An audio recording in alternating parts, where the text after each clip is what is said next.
Bé, i anem amb un nou vídeo, que és el darrer tema, i acabam ja en tot el temari d'història de la llengua perquè podeu fer el treball tranquil·lament. Bé, anem amb el darrer tema de sociolingüística barra història de la llengua catalana perquè pot entrar en una de les dues parts, que és la situació del català actual. A lo millor és el tema més llarg, però també és un tema més interessant perquè ens toca més de prop.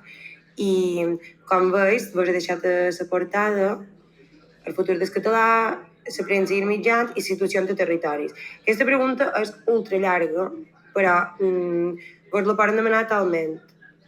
Situació actual de la llengua catalana, s'ha de contestar tota. És la més llarga. Hi ha una part que en el treball se vos fa referència en aquest apartat i, a més, després tindreu un qüestionari per comprovar això. Vos aniria molt bé tant després com el vídeo com els apunts, perquè aquesta és una pregunta que sí, els agrada molt la selectivitat, més que res perquè jugueu entre història de la llengua i sociolingüística, i per tant, com qui entra dins els dos blocs, clar, té molt de números de country. Per tant, començam amb la primera pregunta que se fan és: i quin és el futur del català? Vist tot el que hem vist, vosaltres ja heu vist els conceptes de sociolingüística, haureu vist els vídeos d'història de la llengua, tot el que precedeix, i fins i tot heu vist el franquisme. Per tant, tenint la perspectiva tant de història de la llengua com de sociolingüística, podeu fer una predicció molt més intuïtiva, no? Clar, diu, tot i que hi ha seqüeles de la postguerra, que n'han xerrat durant el franquisme i la influència que ha tingut en el català, és vera que té un augment molt important en els àmbits públics i formals. És a dir, ara tenim premsa i mitjans en català, pocs, però en tenim. El que us he deixat aquí, aquest logo que hi ha aquí d'en català, si us plau, és una de les tantes campanyes de normalització lingüística que la Generalitat fomenta cada any. També en fan a Mallorca, l'obra cultural, i la primera dada que vos diuen és que hi ha un nombre considerant de ciutadans que llegeixen i escriuen en català, però moltes vegades el tema està en la realitat. Vos poso l'excepció del País Valencià perquè teniu l'excepció del País Valencià perquè sí que és vera que la política lingüística que hi ha hagut i sobretot els governs, en aquest cas, quan xerraven de política lingüística, de si els models influeixen a l'hora de com funciona la llengua vehicular. Sabeu que aquí tenim el model mixt, que és el model 3 de planificació lingüística, però que després cada comunitat autònoma regeix l'ensenyament com vol i com pot.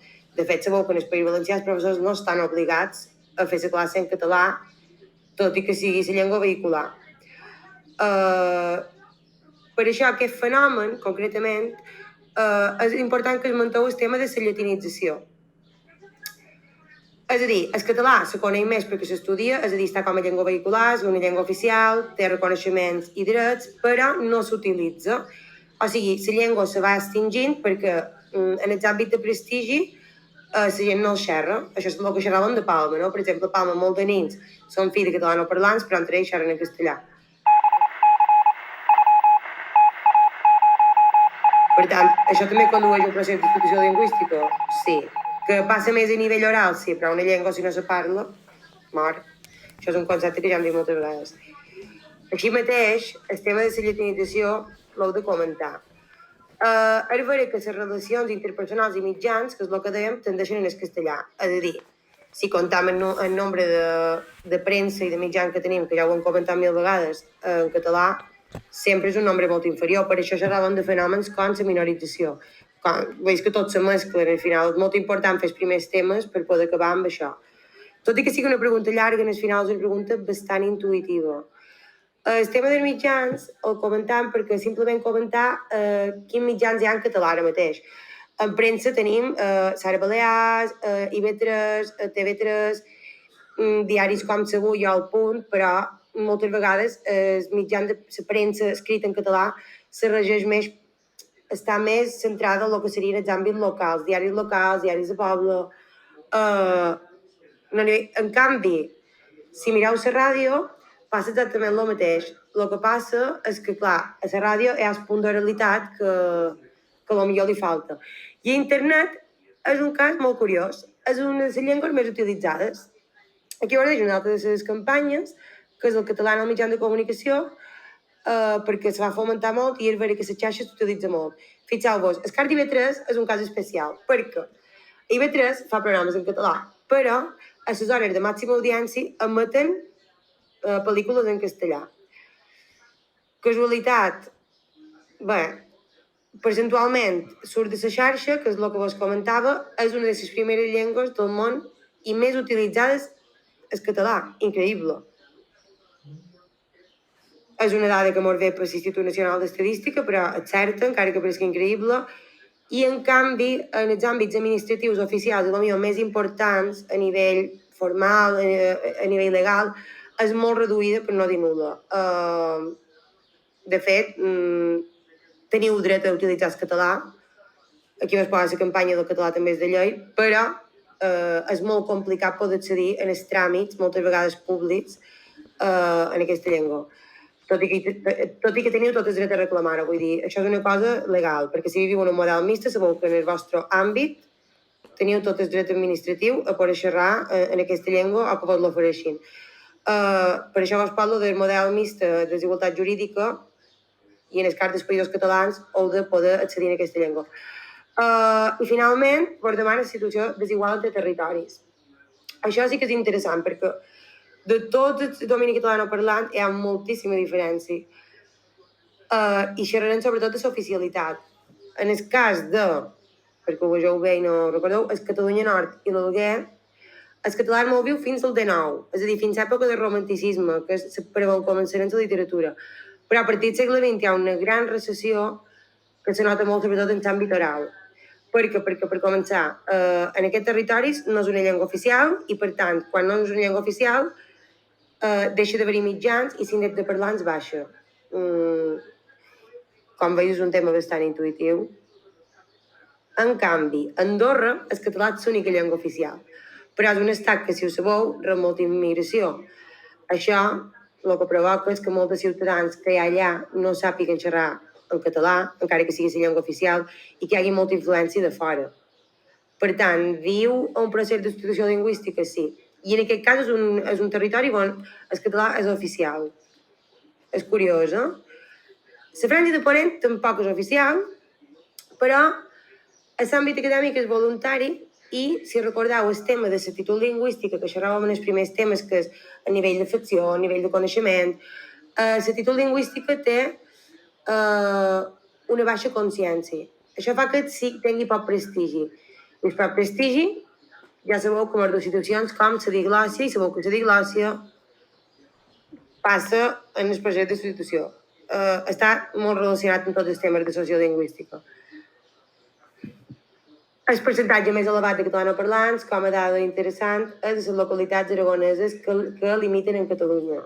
És una dada que podeu posar o no, però és interessant que la tingueu en compte. Vull dir que sí que hi ha llocs que sí que xerren en català. País Valencià. Cas molt especial. El País Valencià és ultradiglòssic, tots els mitjans són en castellà, i el que m'ha dit és que la Generalitat no afavoreix aquest procés de normalització, que ja sabeu que és l'alternativa a la substitució lingüística, perquè, ja vos dic, els professors no estan obligats a impartir classes en català, tot i que la llengua sigui cooficial, com és en el cas d'aquí, no tenen cap obligació de fer-ho. Això fa que on tingui vitalitat siguin els pobles, que també passa a Mallorca, això, vull dir, ja veurem el cas de Mallorca, però aquí, on se manté la vitalitat dels catalans dins els poblets, a Palma, viu una situació molt semblant en el País Valencià.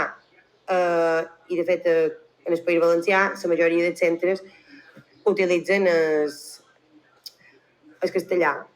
Fixeu-vos en aquesta imatge de Fem País Valencià. Hi ha algunes institucions que promouen la defensa de la llengua catalana, com pot passar aquí en l'obra. Allà passa amb Acció Cultural del País Valencià o llocs com el Casal Jaume I. Catalunya. Catalunya és el nucli fort de la llengua catalana. Sense Catalunya, mos diu el català, el futur seria molt negre, és evident, perquè la política lingüística des de la Generalitat és brutal. De fet, fan moltes campanyes, creen moltes aules d'acollida, estan molt presents en el tema d'immersió lingüística i, a més, en els seus mitjans i l'administració tenen clar que la llengua d'ús és la materna, en aquest sentit. Hi ha molts recursos que afavoreixen la normalització i la pervivència. El castellà és molt utilitzat igualment a la zona de Barcelona i en els voltants, que és on hi ha més presència, per la immigració que se rep a partir dels anys 60, sobretot, que influeix. Igualment, Catalunya és una situació que està en bastant bon estat. En el cas de les Illes Balears és un cas especial, perquè resulta que no poden xerrar de les Balears, sinó que han de xerrar de cada illa.